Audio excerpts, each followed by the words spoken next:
share with you here my top 10 favorite uses for the DISC assessment. Number 10, team building. The DISC assessment is excellent in team building. It can help the team understand the dynamics of the team and create more harmony on the team. In my upcoming training class, we're going to do one of my favorite exercises with teams, which is the strength bombardment. I'll share 10 or 11 other exercises throughout the class as well that are good in team building. Number 9, skill building. I suggest, and have done it myself, use the DISC assessment in all kinds of skill building classes. It helps in leadership, customer service, sales. It helps with 360 feedback. It helps the participants understand perceptions of others, how to adapt to others, and it's a very effective tool in all of your skill training. Number 8, coaching and mentoring.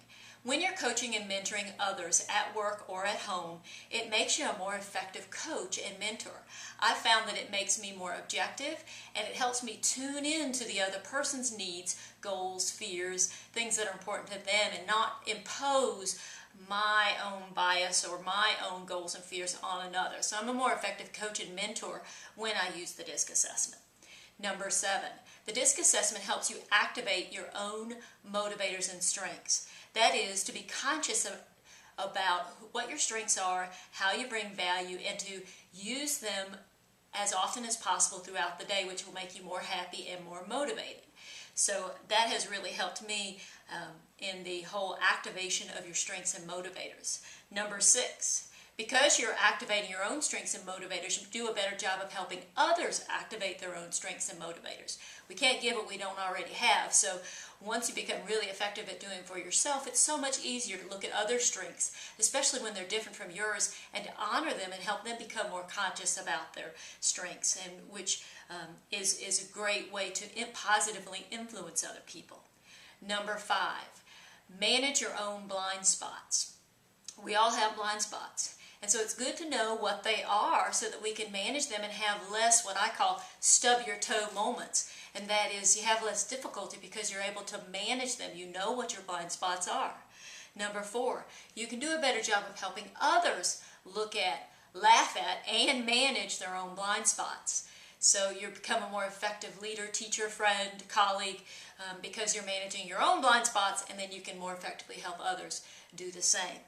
Number 3, facilitate conflict. To facilitate means to make easy. The DISC assessment helps you be a better facilitator of conflict.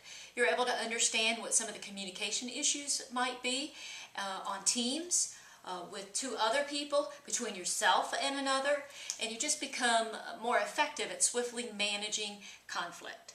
Number 2, increasing your own self-confidence. Because you're aware of your own strengths, you've come to laugh at and honor and manage your own blind spots, you become more confident. I know it's helped me judge myself less for the strengths I don't bring to the table, and helped honor other strengths. So it really does help increase self-confidence. And number 1, the number 1 use for DISC assessment is, I believe that it can, and it does, increase unconditional love in your world.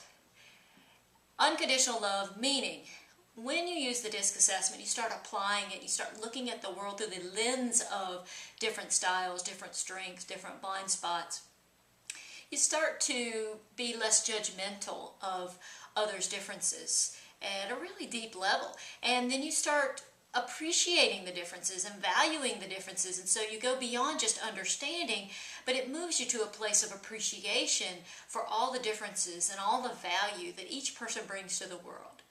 And so those are my top 10 favorite uses for the DISC assessment.